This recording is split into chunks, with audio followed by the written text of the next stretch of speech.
Bonjour à tous, c'est Dan. Et les petits yaourts. Aujourd'hui on se retrouve pour une nouvelle vidéo, une deuxième vidéo de notre bilan de 2019.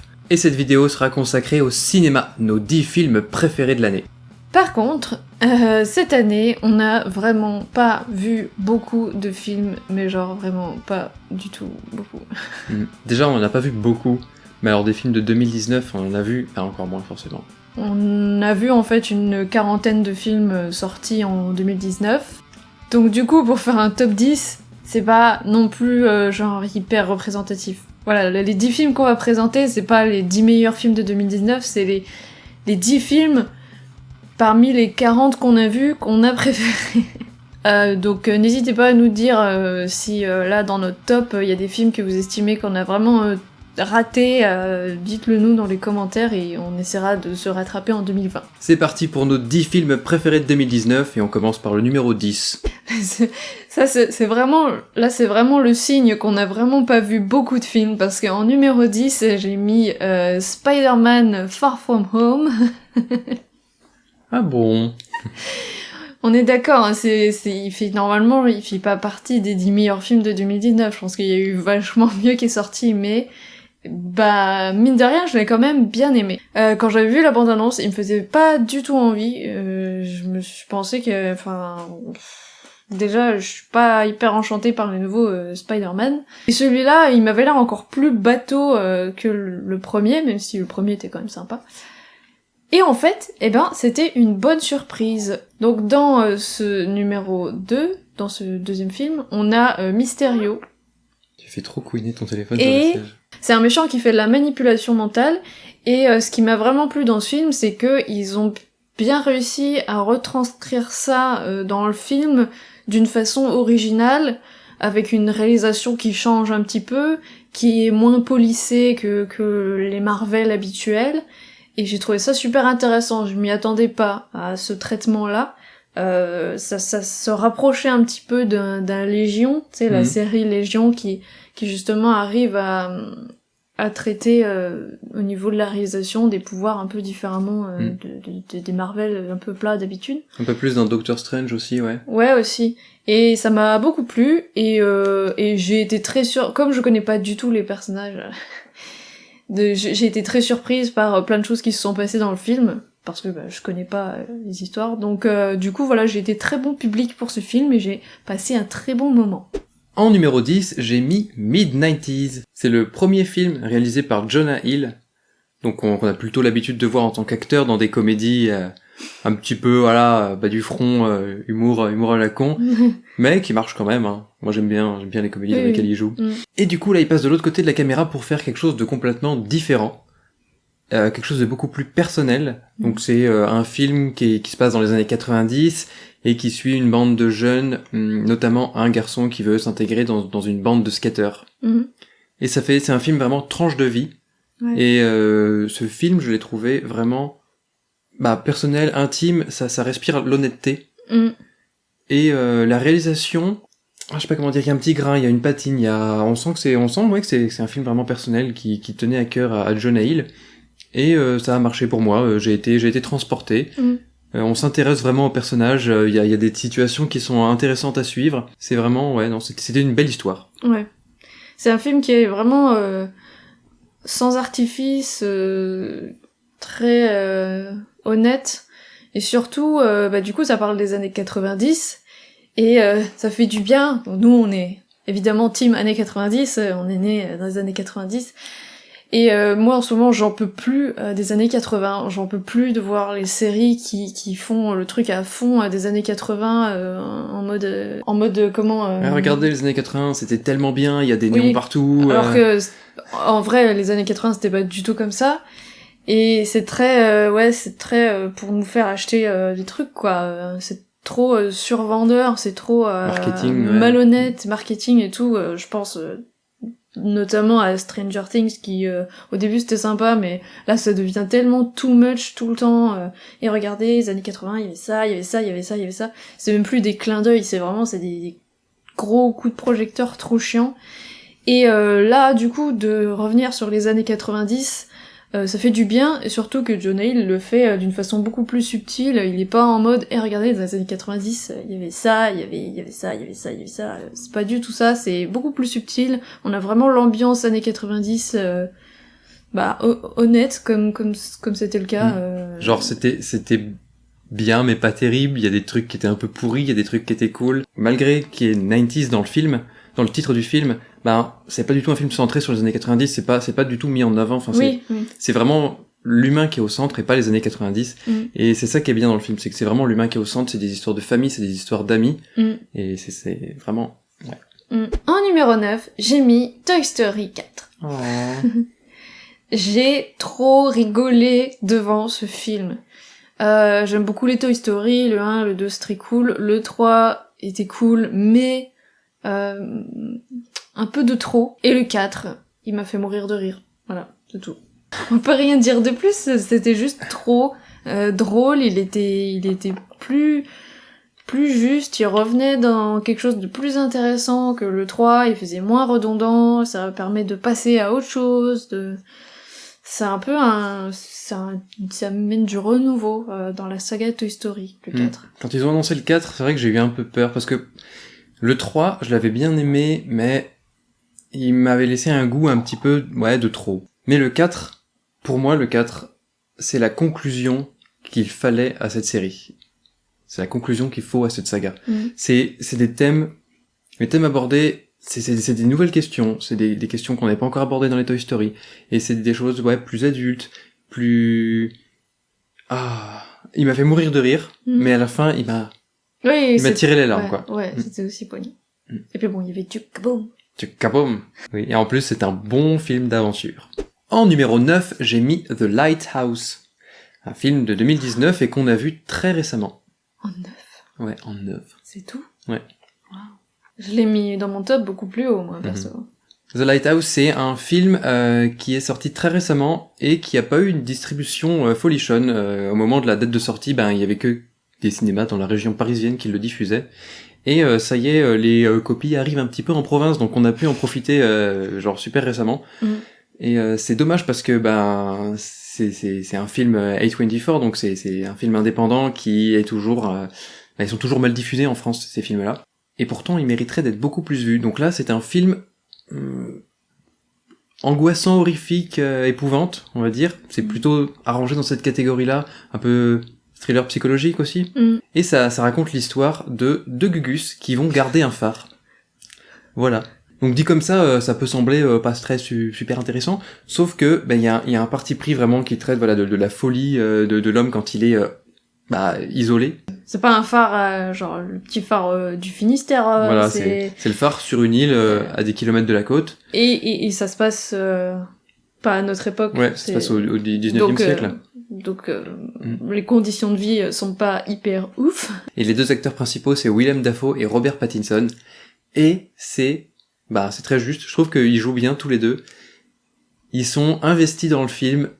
Robert Pattinson, il est carrément bon dans le mec qui pète des plombs. Mais Willem Dafoe, putain, la gueule qu'il a. Avec sa gueule d'espèce de vieux marin buariné, avec sa barbe hirsute et ses cheveux qui ressemblent à rien. J'avoue. Surtout quand il fait ses monologues là au gros plan face cam là. Et le film a vraiment un parti pris visuel, c'est-à-dire que c'est en 4/3 et en noir et blanc, avec un énorme grain sur l'image.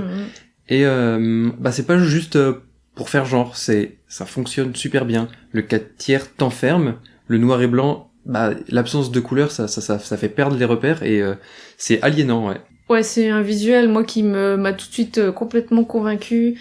Il y a tout un travail sur le sound design, le bruit des vagues, le bruit du phare, de la lumière du phare, là, qui a une espèce d'alarme qui est tout le temps là, tout le temps lancinant, et du coup, nous aussi, on est complètement enfermés avec les personnages dans ce phare, et sur cette île où ils sont coincés pendant un bon bout de temps. Et ouais, j'étais crispée sur mon siège pendant tout le long du film, et j'ai trouvé ça vraiment bien foutu, et t'es scotché dans le film. Il se passe pas forcément 1 milliard de choses.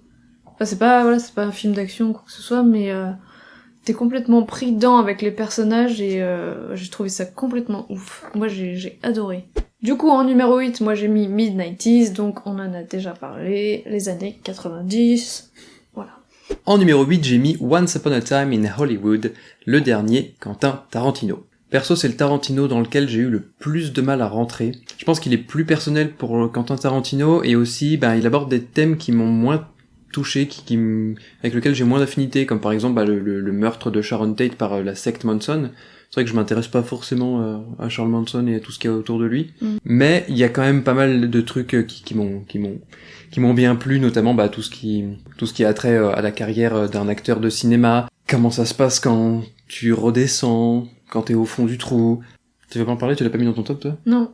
Ah. Non, je l'ai pas mis dans mon top. J'ai bien aimé le film, mais ouais, ça m'a pas touché plus que ça. Ouais, moi j'ai trouvé, franchement, le plus juste, c'était vraiment les personnages, les acteurs, ils étaient tous super justes. Je pense notamment au personnage et à la performance d'acteur de Leonardo DiCaprio. C'était vraiment impressionnant. Ouais, mais tu me supportes pas là. Non, mais je te sens complètement fermé et tout. Je suis détachée. Oui, voilà, j'étais détachée de ce film. Je me suis pas sentie concernée, même si ça parle de cinéma et que le cinéma ça m'intéresse. Voilà. Et puis franchement, toute cette scène de fin, oui, c'était tout le final, c'est très tarantinesque, c'était dantesque. En numéro 7, j'ai mis Tolkien. Il a été projeté en avant-première pendant les Imaginales. Oui, exact, c'est vrai que c'est là qu'on l'a vu, oui. Donc Tolkien, c'est tout simplement je vais pas dire une biographie, mais c'est un bout de la vie de Tolkien, l'auteur du Seigneur des Anneaux, entre autres. Je l'ai trouvé très très bien fait, ce film. Normalement, je suis vraiment pas fan des films biographies comme ça, des films qui vont reprendre la vie d'un auteur ou d'une personnalité connue. C'est pas trop mon genre de film. Mais là, forcément, Tolkien, ça nous touche un petit peu quand même, parce qu'on est fan du Seigneur des Anneaux, on est allé en Nouvelle-Zélande, et j'ai trouvé que en tant que biographie, il était vraiment bien foutu, parce que ça avait l'air plutôt vrai, enfin pas trop brodé, même si on n'est pas non plus des spécialistes de la vie de Tolkien, c'est sûr. Mais surtout, c'était un beau film qui racontait des belles choses et qui avait une belle réalisation et des beaux acteurs aussi. J'ai trouvé que l'acteur qui jouait Tolkien, j'ai oublié comment il s'appelle. Nicolas Hoult. Voilà. Était très très chouette. Il était assez, je sais pas, hypnotisant. Il crevait l'écran, il avait vraiment beaucoup de charisme avec les autres acteurs aussi, mais il y a une belle image à l'écran et tout le temps des effets de surimpression des œuvres de Tolkien qui viennent se rajouter sur l'histoire principale, qui rajoute un degré de lecture supplémentaire. J'ai trouvé ça poétique, et très beau et très respectueux de Tolkien et de son œuvre. Ouais, c'était un film on sentait une certaine honnêteté. Et pareil, encore une fois, ça mettait l'humain en avant. C'est des histoires d'amour, des histoires d'amitié, des histoires de famille. C'était un beau film, ouais. Moi, mon 7e film de l'année, c'est Joker. Le film sur le Joker. Moi, j'ai bien aimé Joker. Encore une fois, c'était un film qui semblait beaucoup plus honnête. Je trouve, dès que tu fais un film avec des intentions derrière, de bonnes intentions, on va dire, ça marche. Même si t'es pas forcément porté par le studio, ça fonctionne. Voilà, et c'est le cas pour Joker. Ça raconte vraiment une histoire. Ça pas de nous vendre du cool, c'est pas de surfer sur la vague cool du Joker. Ouais. C'est un peu détaché, de tout le reste des productions cinématographiques estampillées DC Comics. Ça change, franchement, quand tu compares Joker avec Aquaman, y a pas photo, tu vois, c'est clair. T'en as un, c'est un produit, et l'autre, c'est un film. Ouais. En plus, l'ambiance visuelle du film, elle fonctionne super bien. Cette espèce de, ambiance années 70. Et tout le contexte, lutte des classes. La révolution qui est tangible. Du coup, c'est très actuel, ça en fait un film très actuel. C'est pour ça. Il était vraiment ouf, j'ai trop envie de le... En fait, j'avais pas envie que le film s'arrête. Arrivé à la fin du film, j'aurais pu rester dans la salle et continuer à voir la suite pendant 6 heures de temps, quoi. C'était vraiment top. Niveau réalisation visuelle, t'as plein de façons de montrer les images qui te donnent plus de sens par rapport à l'histoire, et c'était ouf de se perdre dans ce dédale de films. En plus, la performance d'acteur de Joaquin Phoenix, c'est vraiment... c'était juste, encore une fois. En 6, j'ai mis Star Wars 9. Ouais, j'ai mis ça aussi en 6. C'est vrai ? Ouais. Bon, voilà. The Rise of Skywalker, l'ascension de Skywalker. Moi, j'aime beaucoup la nouvelle trilogie Star Wars. Alors, moi, je suis vraiment pas une fan nostalgique de Star Wars, parce que j'ai connu les Star Wars très tardivement, hein. C'est toi qui m'a fait connaître, en fait. Donc, forcément, je peux pas dire « c'était mieux avant ». J'aime beaucoup la nouvelle trilogie, parce que... Enfin, déjà visuellement c'est cool et tout, et j'aime les histoires qu'elle raconte, et j'aime surtout les acteurs qu'il y a dedans. J'adore le personnage de Rey et celui de Kylo Ren. Je trouve que ensemble ils fonctionnent vraiment bien, et l'histoire que ça raconte sur la trilogie, je la trouve super cohérente et super touchante, et moi ça a complètement fonctionné sur moi, et le 9 je l'ai trouvé super bien, malgré le fait qu'apparemment il y a plein de choses qui ont été coupées, et que du coup c'est pas vraiment le film que J.J. Abrams voulait faire à la base, même s'il y a toujours des petites choses qui me dérangent. Voilà, Star Wars c'est un peu tout le temps la même chose, il y a les méchants qui construisent un truc, et les gentils il faut qu'ils détruisent ce truc, et ensuite c'est bon, tout va bien. Enfin, c'est tout le temps un petit peu la même chose, mais ça à la limite on s'en fout. Ce qui est important au final, c'est les personnages, leur interaction, et ce qui se passe entre les personnages en fait, pas vraiment le côté aventure. Alors moi j'aime bien justement, c'est ce que j'aime bien dans Star Wars, c'est le côté aventure. Ouais, mais c'est un peu tout le temps la même chose. Mais... Et je trouve que c'est quelque chose qu'on retrouvait un peu plus dans cette trilogie que dans les trilogies précédentes. Tout ce côté aventure, quête. Et même si j'ai beaucoup aimé ce film, c'est celui que je pense que j'ai le moins préféré de cette nouvelle trilogie. J'ai trouvé beaucoup de petites choses à redire, mais dans l'ensemble, j'ai plutôt été conquis, j'ai plutôt été satisfait de cette conclusion. Et j'ai bien aimé aussi la manière, en fait, je peux parler de toute la trilogie. C'est un film qui conclut cette trilogie, mais il représente quand même pas mal. Ces 3 derniers films Star Wars, ça a quand même pas mal étendu l'univers. Ça a été une trilogie assez généreuse. Et voilà, l'image de ce dernier film qui était plutôt généreux aussi. Et ça a permis de faire connaître 2 acteurs vraiment super cool. Celle qui fait Rey, j'ai oublié le nom, Daisy Ridley. Et surtout Adam Driver, que je trouve vraiment excellent. Il y en a plein qui se sont moqués d'Adam Driver au début, avec son côté très gamin, immature, machin. Mais moi je trouve son personnage génial, et j'adore la façon dont il l'interprète, l'acteur. Et allez voir les autres films de l'acteur, parce que je le trouve vraiment excellent. Mais vous le reverrez un petit peu plus tard dans le top. Numéro 5, Marriage Story. Film Netflix. Ouh là là, un film Netflix dans le top cinéma. Oh mon dieu. Tu l'as pas vu, donc tu peux pas le mettre dans ton top. Donc c'est un film Netflix de... je sais plus comment il s'appelle, Baumbach, Noah Baumbach, je sais pas comment il s'appelle. Je sais pas comment on dit. Baumbach. Dans lequel on a donc Adam Driver et Scarlett Johansson qui divorcent.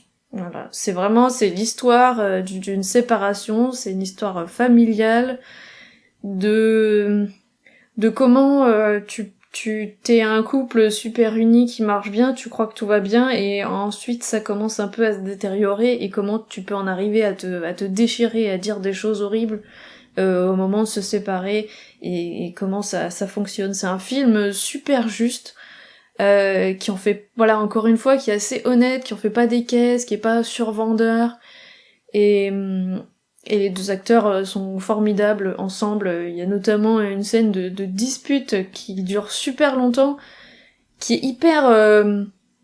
t'as l'impression qu'elle est hyper spontanée, que vraiment, ils sont vraiment en train de se disputer pour de vrai, et en fait, ça a vraiment été... tout a été scénarisé, écrit, machin.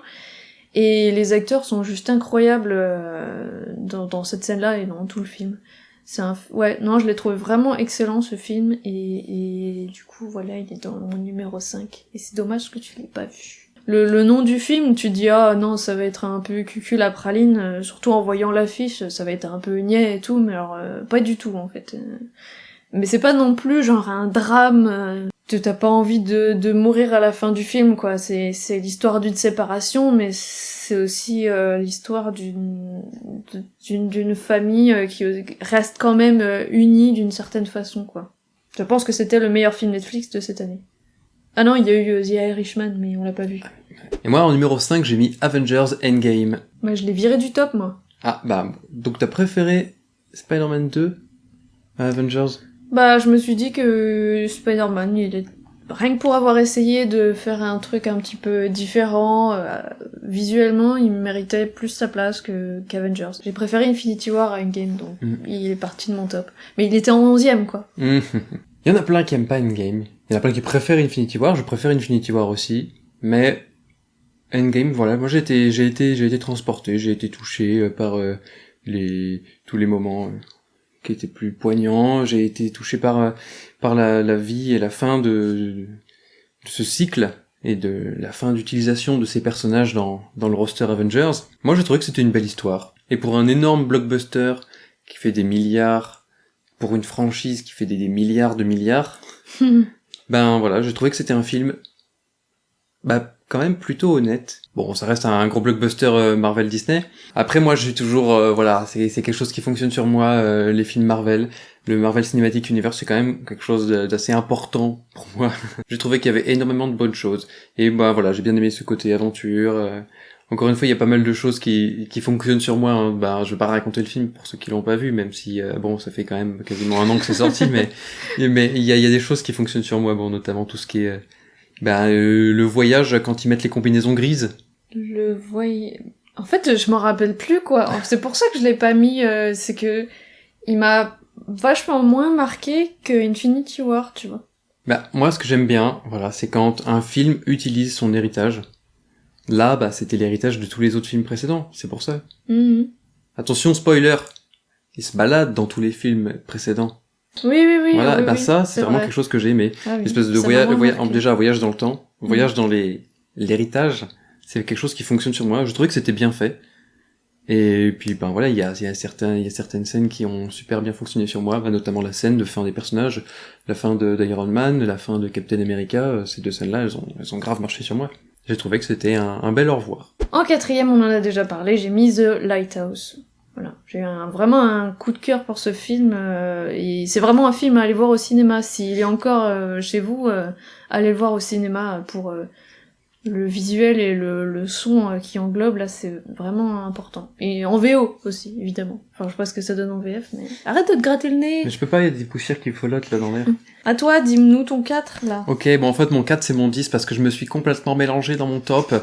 Donc il faut imaginer que tous les films remontent d'une place, et on met celui-là en 10ème. Attention, tenez-vous bien, c'est un film Netflix. C'est Klaus. Ah oui. C'est un film d'animation espagnol. C'est un film d'animation de Noël. Et franchement, non, c'était trop bien. L'animation est super belle. Les thèmes abordés sont super beaux. Bon, forcément, les films de Noël, ça fonctionne toujours super bien sur nous. On est un petit peu trop sensible à cette corde-là. Et j'ai bien aimé aussi, voilà, la manière différente d'aborder, toutes ces mythologies de Noël qu'on connaît et qu'on a usées jusqu'à la corde. Mais là, c'était amusant, par exemple, de mettre en avant les facteurs par rapport au Père Noël. Oui. Et encore une histoire de famille, il y a encore une histoire d'amitié, il y a encore une histoire d'amour, il y a encore des beaux liens humains. Et en plus de ça, c'était super drôle. Moi, j'ai quand même bien rigolé pendant ce film. C'était drôle et émouvant à la fois. Ça aurait pu être un Pixar, en fait, je trouve. Oui, au niveau... Oui. Sans cette animation-là, mais avec une animation différente, ouais. En numéro 3, j'ai mis Midsommar. Ah. Moi aussi. C'est en vrai numéro 3. Ouais. Ah, bah super. Midsommar, film d'horreur, enfin horrifique, thriller, psychologique, qui se passe en plein jour. Rien que ça m'a suffi pour avoir trop envie de le voir. On va suivre une nana... Et une bande de potes. Ouais, ça c'est surtout, voilà, t'as une nana il va lui arriver un truc assez dramatique dans sa vie, elle est un petit peu paumée, et avec son mec et sa bande de potes, ils décident d'aller dans un pays Finlande. La Finlande, je sais plus si c'est en Finlande, en fait. Enfin, voilà, un pays genre Norvège, Suède, Finlande, un des trois. où il fait jamais nuit à ce moment-là, enfin c'est une période de l'année où il fait jour tout le temps, et ils vont être dans une sorte de communauté un peu chelou, une secte, hein. Ils ont des rites et des traditions cheloues, et eux c'est des étudiants, donc ils font des thèses là-dessus, ils étudient un peu comment ça se passe et tout. Sauf que forcément ça part un petit peu en cacahuète, un peu crescendo quoi. Et c'est pas juste des différences culturelles, c'est pas juste des différences religieuses, c'est vraiment des gens bien barrés dans cette secte.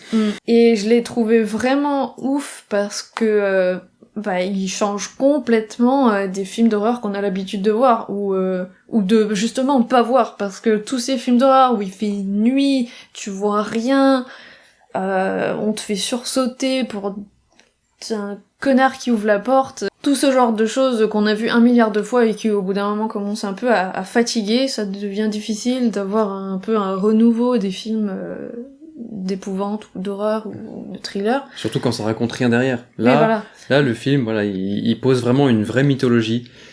On comprend pas forcément tout. Enfin, au niveau de cette secte, justement, et de tout ce qu'il y a autour, il y a vraiment une société qui est construite, et je pense que le film montre absolument, genre 1% de toute l'imagination que l'auteur a pu avoir derrière la création de ce groupe. Visuellement, c'est assez spécial, puisque c'est assez idyllique, on a l'impression d'être au paradis, t'es dans la nature avec ces champs à perte de vue, les blés dorés, il y a tout le temps ce soleil qui diffuse une lumière dorée. Tout le monde est souriant, tout le monde est content d'être là. Ils sont tous tout blonds, là, on dirait tous des clones.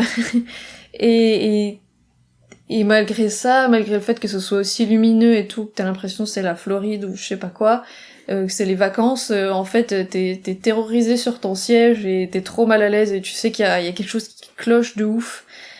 Et rien ne va. Et pas seulement avec la secte, mais aussi avec les personnages principaux qu'on suit depuis le début.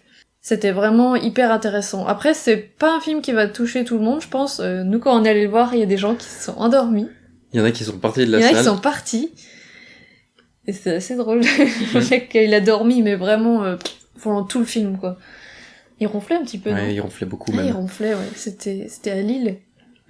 Ah, c'est le genre de film que je veux voir plus souvent, quoi. C'est bien, les gens sont pas partis parce que c'était gore, trash, ou voilà. Il y a quand même une paire de scènes qui sont un petit peu... Ouais, mais ça va. Voilà, mais non, ouais, c'est vraiment quelque chose... Il faut rentrer dedans.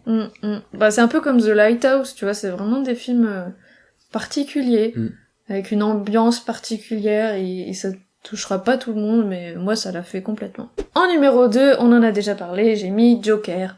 Voilà. Et moi, en numéro 2, on en a déjà parlé, j'ai mis Toy Story 4. D'accord. J'ai vraiment kiffé Toy Story 4. Vraiment kiffé, alors. Ouais. Ok. En numéro 1, je pense qu'on est d'accord. En numéro 1, on a dû mettre le même, exact. Vraiment, le film de l'année, c'est celui qui a remporté, j'en reviens pas que je vais dire ça, la Palme d'Or au Festival de Cannes. Ça, c'est genre, pareil, il y a quelques années, jamais je serais allée voir un film qui venait de gagner la Palme d'Or du Festival de Cannes, parce que, enfin, je sais pas, c'était pas trop mon délire il y a quelques années, mais maintenant, ça, mine de rien, ça m'intéresse. Et celui-là, il m'intéressait tout particulièrement, c'est Parasite. T'as mis ça, hein ? Oui, j'ai mis ça. De Bong Joon-ho. Voilà, qui a donc réalisé Le Transperce-Neige, Okja, qu'on n'a pas encore vu, qu'on n'a toujours pas vu. Mais Le Transperce-Neige, moi j'avais vraiment bien kiffé. Donc cinéaste coréen qui envoie du bois, quoi. En ce moment, on se fait beaucoup, pas surprendre, mais on s'intéresse plus au cinéma coréen, et à chaque fois, c'est des super bonnes découvertes. Je pense au Dernier Train pour Busan, je pense à Tunnel, qui était cool aussi. Moi, Le Transpersonnage, c'est un film que j'avais vraiment adoré. Parasite, rien avant d'y aller, on savait que ça allait être bien, mais on s'attendait pas à ce que ça soit aussi bon. Ouais. Ce réalisateur, il a une façon de réaliser qui est tellement carrée. C'est rien que l'image, t'as envie de te perdre dedans. Ça donne à voir des choses... je sais pas, il y a une patte de réalisation qui qui m'a complètement scotché. J'ai été complètement absorbée là-dedans. Et en plus, l'histoire est super cool. Oui, l'histoire est super cool. Ça parle d'une famille qui est plutôt pauvre, et ils ont un de leurs enfants qui va aller dans une famille bourgeoise pour donner des cours particuliers à leur fille, et c'est là que les choses dérapent. C'est un film qui est plutôt... je sais pas comment dire, voilà, c'est un thriller un peu psychologique aussi.